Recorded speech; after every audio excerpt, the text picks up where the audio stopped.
कत्रो पुल हो त्यो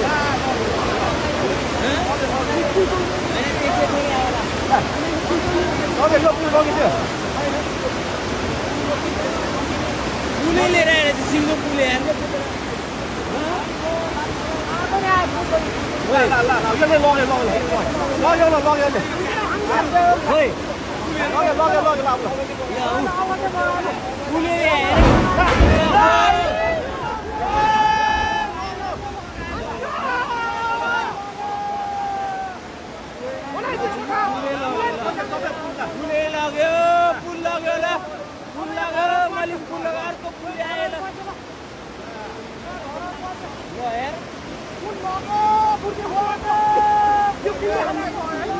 दुईटा पुल आयो एउटाले बङ्गाइदियो एउटाले लयो